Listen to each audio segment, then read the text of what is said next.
హరే కృష్ణ అండి, Padmavati kitchen welcome. ఈరోజు మీకు చామదుంపలతో కూర చూపిస్తానండి. ఇవి కేజీ దుంపలండి. ఇవి ఇలా ఉడకపెట్టేసుకుంటామండి. అంటే 2-3 సార్లు కడిగి ఉడకపెట్టాక కొంచెం ఉప్పు పసుపు వేసి మళ్ళీ ఆ నీళ్ళన్నీ పంపించి చల్ల నీళ్ళు వేసేసుకుంటాం. ఇప్పుడు మనకి ఈ పై తొక్క తీయడానికి ఈజీగా ఉంటుంది. ఇలా తొక్క తీసుకొని ఇంకా ఇలా ఒలుచుకోవాలి. అయితే చేతితో ఒలిచారంటే గోళలో గడ్డ దూరిపోతే నొప్పి చేస్తే, అందుకని ఇలా చాకు పెట్టుకొని ఇలా ఇలా ఒలిస్తే మీకు ఈజీగా ఉంటుందండి.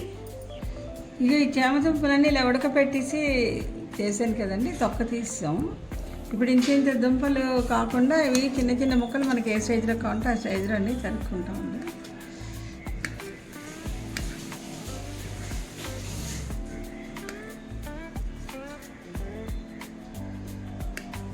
ఇలా తరిగి మధ్యలో చేసుకుంటే అంటే ఆలు దీనిలాగా ఉంటుంది. ఇది రాధారాణి, శ్రీమతి రాధారాణికి అయితే ఇది చాలా ఫేవరెట్ కూర అండి. అలాగే షుగర్ పేషెంట్లకి గట్రా చాలా మంచిది. మునుకుల నొప్పి ఉన్న వాళ్ళకి కూడా చామకూర తింటే తగ్గుతుంది. అంటే జిలాటినస్గా ఉన్నవన్నీ కూడా అవి మునుకుల నొప్పులు, నడి నొప్పి ఉన్న వాళ్ళకి బాగా తగ్గుతుంది అంటారండి. ఇలా చిన్న చిన్న ముక్కలు తరుక్కుంటారండి. తరుక్కుని కొంచెం నూనె పెట్టి వేయిస్తారండి, చూపిస్తాను. ఇక ఈ మాత్రం నూనె వేయాలండి. వేసాక ఇవి వేసిస్తాం మరిగిన నూనె. ఇది ఎక్కువ నూనె లాగదన్నమాట. మన నూనె వల్ల మనకి మిగిలిపోతుంది. 2 నిమిషాలు ఇది బాగా చక్కగా డీప్గా వేసుకుంటాం. అందులో కొంచెం ధనియా పొడి, జీరా పొడి, కొంచెం ఉప్పు, కారం, ఆఖరికి అన్నీ వేగక జల్లిసుకుంటాము. అంతే రెడీ. ఇవి ఎర్రగా వేగక చూపిస్తాం. ఇలా వేగితాయండి. ఇవి చాలా బాగుంటాయి. పిల్లలు కూడా చాలా ఇష్టపడి తింటారండి.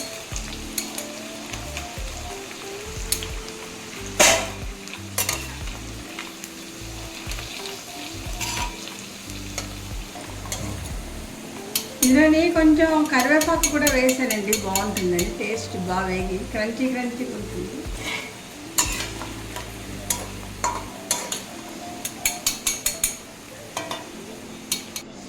ఇప్పుడు వేచేసిన తర్వాత ఆ నూనె దీనికి ఎంత కావాలో అంత తీసుకొని మిగతా నూనె అంతా కూడా వండిపోతుందండి. ఇప్పుడు ఇక వేసినవన్నీ ఇందులో వేసేసి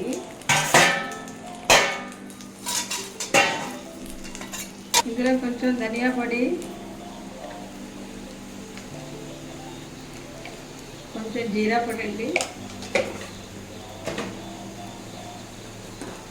కారం అండి. ఎవరికి ఎంత రుచికి సరిపడా కారం వేసుకోండి.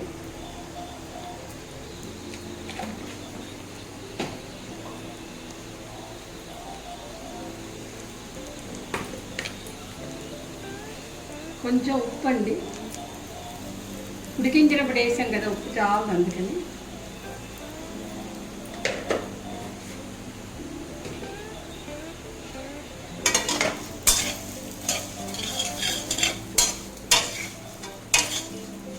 అంతేనండి, కూర గుమ్మగుమ్మలు ఆడుతూ మీకు చామదుంపలు ఉడకబెట్టి వేసిన కూర రెడీ అండి. ఇది చాలా చాలా చాలా బాగుంటుందండి. దీనికి కాంబినేషన్ సాంబార్ వేసుకుంటే ఇంకా బాగుంటుంది.